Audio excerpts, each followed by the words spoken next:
Mbola faly miarabantsika indray amin'ity androany ity zay natokantsika ifampahirezana eto amin'ny izao tambajotra izao. Misaotra an'Andriamanitra isika noho izany fitahina zay omeny izany.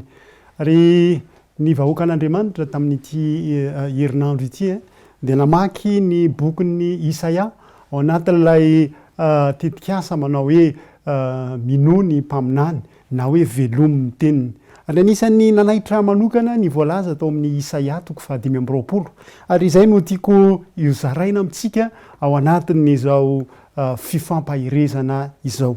Isaia 5:20 azonao atao manokatra ny baibolinao dia hanaraka ny famelabelarana mahakasika n'izany toko izany.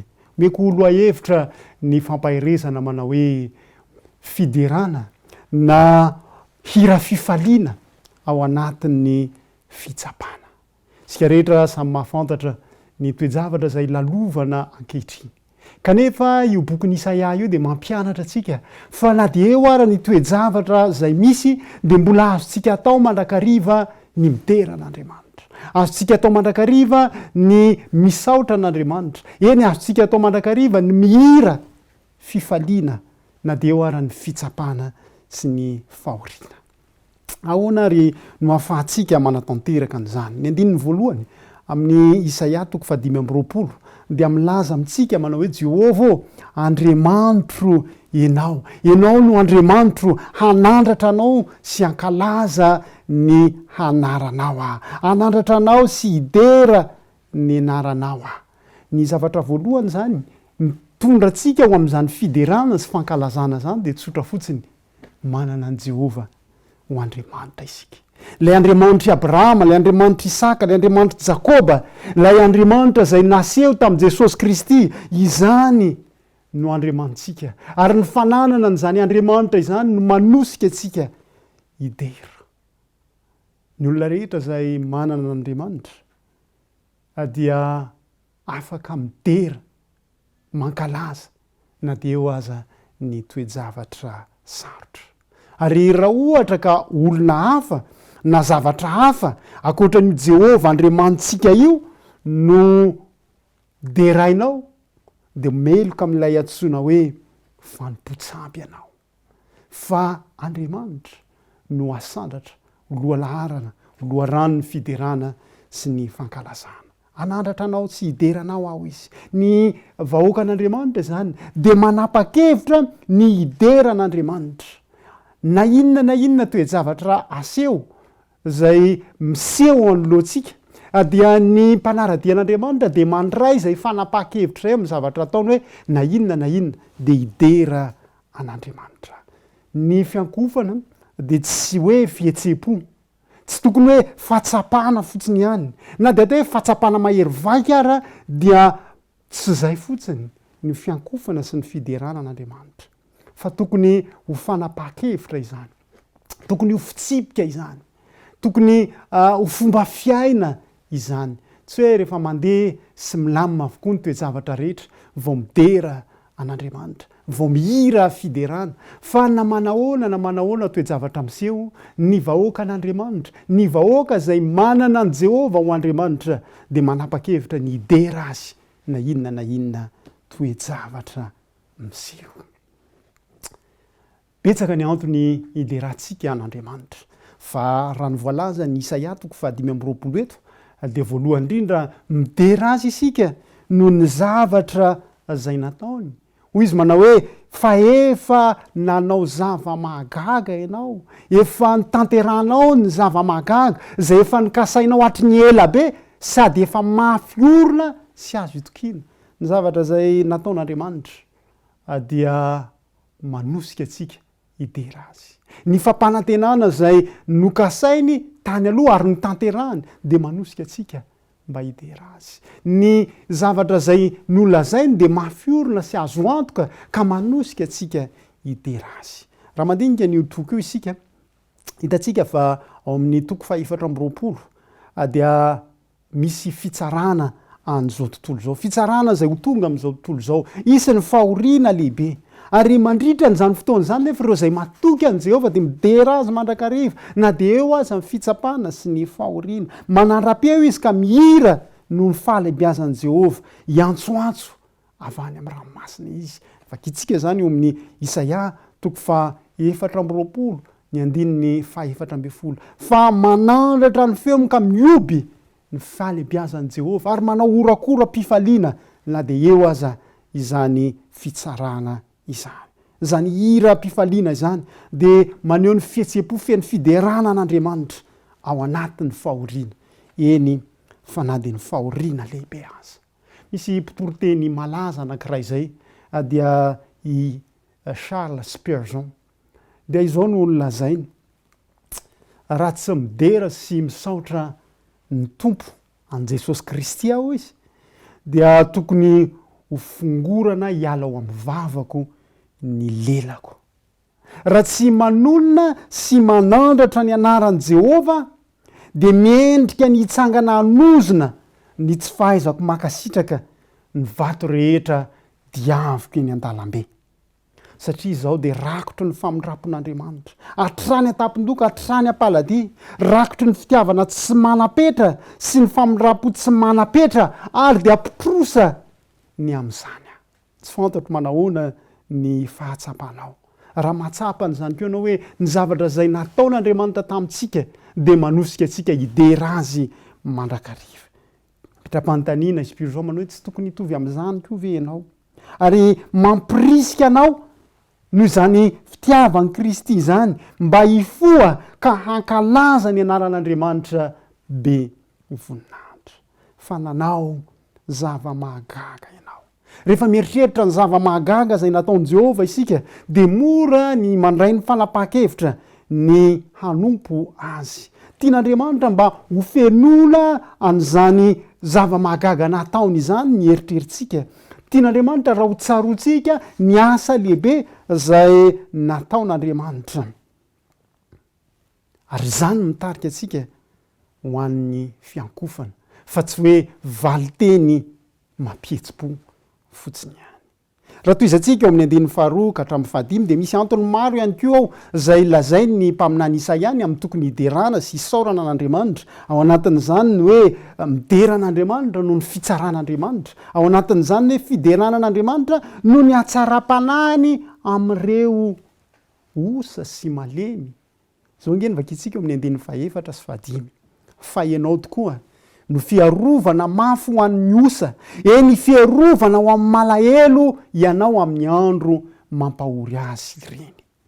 Fialofana amin'ny orana ianao sady alokaloka amin'ny ainandro satria ny fisafoaka amin'ny mpanjakazaka de toy ny oram-baratra hamely tampory. Ava-malala mahafinaritra ny mahatsapa fa ao anatin'ny tafio-drivotra de manana fialofana isika, manana fiarovana ho an'ny mahantra, manana hery ho an'ny malahelo ary tokony hideran'Andriamanitra isika noho izany satria manome hery ny ory sy ny mahantra Andriamanitra.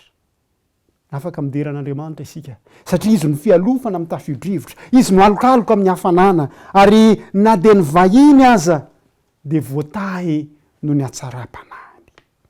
Zany rehetra izany no manosika atsika hidera an'Andriamanitra.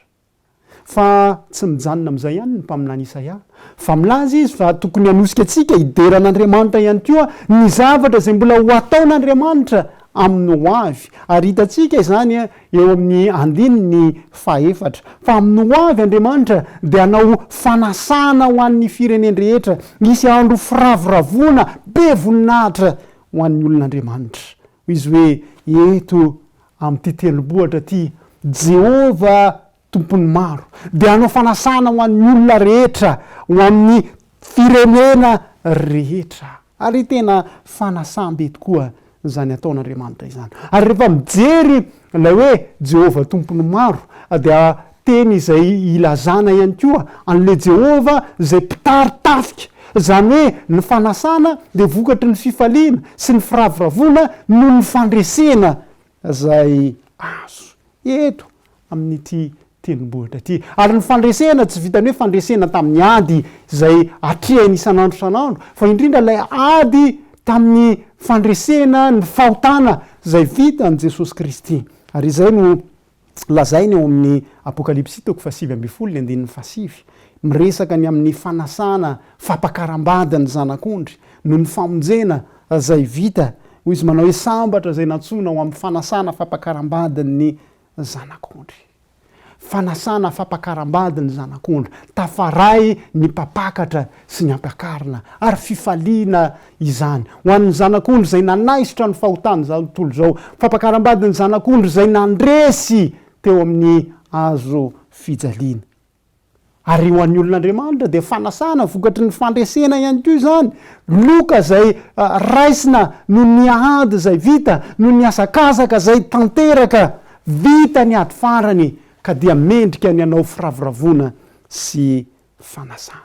Jesosy Kristy rehefa teto an-tany milohany indrindra ny ady lehibe zay ho atrehany dia ny anolorany tenany eo amin'ny azo fijaliana dia niara ny faly nanao fanasana, ilay nataontsika hoe fanasan'ny tompo, niaraka tamin'ny mpianana izy. Dia izao no lazain'i Jesosy nandritra ny fanasan'ny tompo io zay nieritreretany sahady ilay fanasana be voninahitra zay omaniny. Hoy izy manao hoe tsy mba hisotro intsony ny rano mity voaloboka ity mandra-piavina fotoana zay isotroko ny vaovao miaraka aminareo any amin'ny fanjakany raika.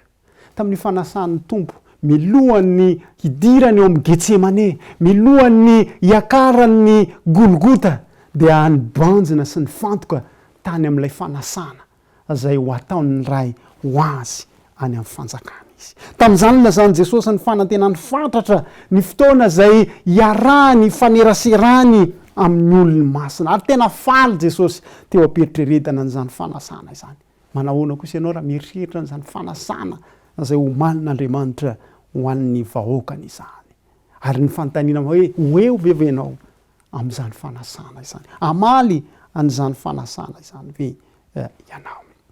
Ny zavatra faharoa zay ho ataon'i Jehova amin'ny ho avy, da tsika zany hoe isy ny fanasana, fa ny zavatra faharoa manominy andininy fahafito indray dia isy ny fandravahan'i Jehova ny lamba-pahoriana hoy ny filazan'ny dikateny iombonana, ilay voaly zay manarona. Indraindray ny lamba-pahoriana iny dia manarona antsika tsy hahita ny fitiavan'Andriamanitra, tsy hahita ny fahasoavan'Andriamanitra, tsy hahita ny herin'Andriamanitra, ary tsy ho tisy hakatoan'Andriamanitra reny lamba fisalibonana manarona, voaly manarona ireny, ho rava tsy hisy intsony ireny. Ho ravan Jehova zany efitra lamba fisalibonana izany hoy ny voalaza amin'ny andininy fahafito. Ary tsy vitany hoe lay lamba fisalibonana, lay lamba pahoriana no foanany, lay lamba pahoriana zay nandrakotra ny firenena rehetra amin'izao fotoana izao dia fantatsika fa mandrakotra ny firenena rehetra ty valana retina antsoina hoe Covid-19 na coronavirus ity, fa ho avy ny fotoana hanafonany zany lamba pahoriana voaly mpisaonana izany Andriamanitra. Ary ho levon'ny Jehova mihitsy ny fahafatesana. Ho foanany hoy izy amin'ny andinin'ny fahavalo, ho foanany tsy hisy mandrakizay ny fahafatesana, ary ho fafany Jehova tompo ny ranomaso rehetra amin'ny tavo. Ho foanany tsy hisy mandrakizay ny fahafatesana. Ho avy ny fotoana zay tsy misy tsony zany herin'ny fahafatesana izany. Mitsika zay amin'ny zaza miteny zao dia manana namana akaiky zay ndaosiny ny fahafatesana, manana fianakaviana akaiky zay vao ndaosy ny fahafatesana, kanefa ho avy ny fotoana zay andravan'Andriamanitra, ho levon'Andriamanitra ny fahafatesana. Ho avy ny andro zay tsy misy heriny intsony ny fahafatesana, ary ilay fahafatesana zay tafiditra vokatry ny fikomiana Adama dia ho foanan'Andriamanitra tanteraka indray andro any. Apokalipsy 2:20 dia mahatsiaro Jaona manao hoe tsy hisy ihany koa fahafatesana intsony, tsy hisy alahelo intsony. Ary ny apôstôly Paoly dia efa nanambara ao amin'ny Korintianina 1:5-7 fa ho resena izany fahafatesana zany ka ho levona. Ankehitriny mbola miparitaka manerana an'izao tontolo zao izany, ary vao andro vitsivitsy zay ny voalaza fa miakatra ny tahany maty vokatry ny ty aretina ty. Ho avy ny fotoana ho levon'Andriamanitra ny fahafatesana, ary ho fafan'Andriamanitra ny ranomaso rehetra eo amin'ny tava zany ry havana no ataon'Andriamanitra ary izany ny zavatra ho ataon'Andriamanitra izany mbola manosika atsika hidera azy na dia mbola ao anatin'ny fahoriana azy asika tsy hoe esorony fotsiny ireo zavatra izay mampalahelo atsika na hoe meno mosarana mainana ny moasitsika isika fa ilay fitiavan'Andriamanitra dia mamafa ny ranomaso amin'ny tare amin'ny tava amin'ny maso rehetra ary amin'izay fotoana izay isika dia hijoro vavolombelona ny vahoaka an'Andriamanitra manao hoe ity ny Andriamantsika ao amin'ny andinin'ny 7 amin'izany andro rano ilazana hoe indro ny Andriamantsika nanantena azy isika ka nivonjeny eny izy ny tompo izay nantena itsika ko mifalifale sy miravoravo fa novonjeny raha malala zany fijoroana vavolombelona izany no ataon'ny vahoaka an'Andriamanitra tsy ho ela intsony indro Jehova zay nandrasatsika nanantena azy isika ka novonjeny ary ho ampidiriny ao amin'ny fanjakany niandry azy isika nanantena azy isika novonjeny isika ary tena zava-dehibe zany fiandrasana an' Jehova izany sy ny fahitana azy mitondra ny famonjena indraindray toatra ny heverintsika hoe lavitra atsika Andriamanitra indraindray oatra ny heverintsika hoe tena Andriamanitra fitiavana ve izy io kanefa hitatsika eto fa Andriamanitra dia ho avy indro ary ahita azy isika rehetra maso rehetra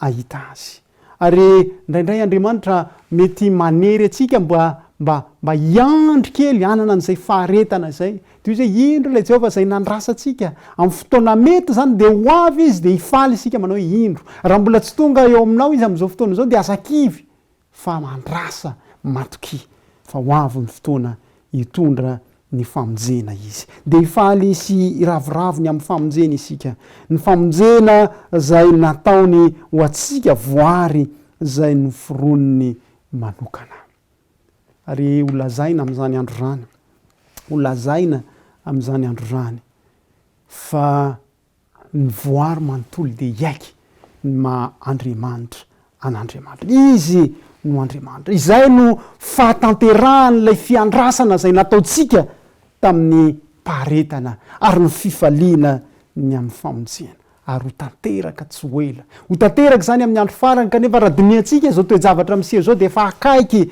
zany andro farany zany kanefa tsy amin'ny andro farany fotsiny ihany fa dia ny ankehitriny amin'izao fotoana izao dia azonao ataony miteran'Andriamanitra noho ireo zavatra rehetra zay nataony noho ireo zavatra rehetra zay ho ataony azonao ataony manana fiainam-piderana dia nyzao sahady ary rehefa manao izany isika dia hiseho amintsika ny vokatra zany fiderana izany hitranga ao amin'ny fiainantsika ankehitriny sahady ny tombontsoany zany fiainam-piderana izany ito-pamaranana dia tiako indray ny handray an'ilay mpitoriteny malaza lehibe antsoina hoe Charles Spurgeon izao no nolazaina ny fiderana an'Andriamanitra no toetra avo indrindra amin'ny fanahy toetra tsara indrindra sy avo indrindra hoy izy dia ny fiainam-piderana satria ny fahazona ny famonram-po izay hiderahantsika an'Andriamanitra dia tena zava-dehibe fa mihoatra lavitra noho izany ny firakofana ny fiderana zany dia ataony toy ny hoe lamba firakofana mihitsy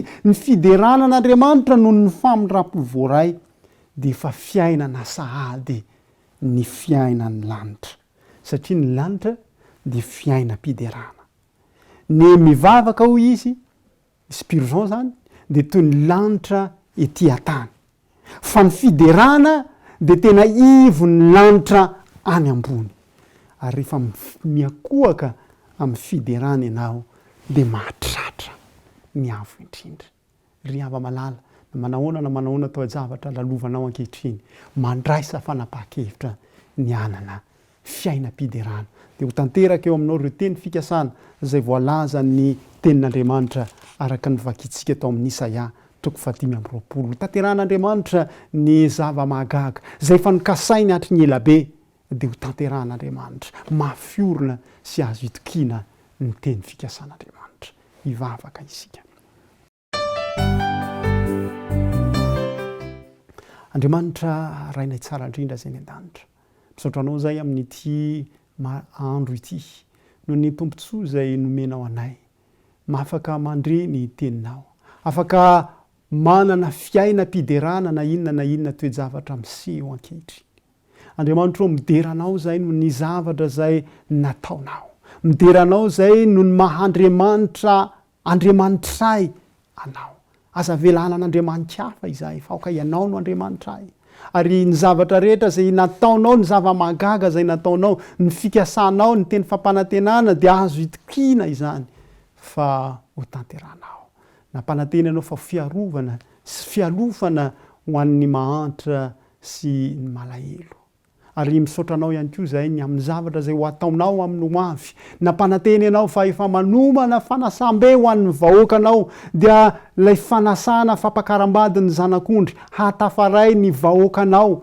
lay fotoan-dehibe zay ifaliana sy ravoravona no ny fandresena zay azo ny vahoakanao aoka ny tsirairay avy aminay hanana tombontsoa amin'izany fanasana izany hanana tombontsoa amin'izany fankalazana izany ary ampio ihany koa zay ideranao ny zavatra zay ho ataonao satria ho ravanao ny faharatsiana rehetra ho levoninao ny fahafatesana ary ny vahoakanao dia ho vavolombelona izany ny teny manao hoe indro Jehova zay nandrasanay aoka ny vahoakanao rehetra zay rehetra mandre zao fampaherezana izao dia hijoro amin'izay andro izay ka hijoro vavolombelona manao hoe indro Jehova zay nandrasanay miandry anao ampaharetana izahay ary fantatray fa fifaliana ny fiaonana rehefa ho avy ianao hapiditra anay ao amin'ny fanjakanao lay lanitra vaovao sy tany vaovao zay namboarinao ho an'ny tsirairay avy aminay mandrapatonga n'izany fotoam-boninahitra izany tehirizo ho ao anatin'ny fiaina mpiderana izahay na inona toejavatra miseho amin'ny fiainanay amin'ny anaran'i Jesosy no anonana izany vavaka izany amen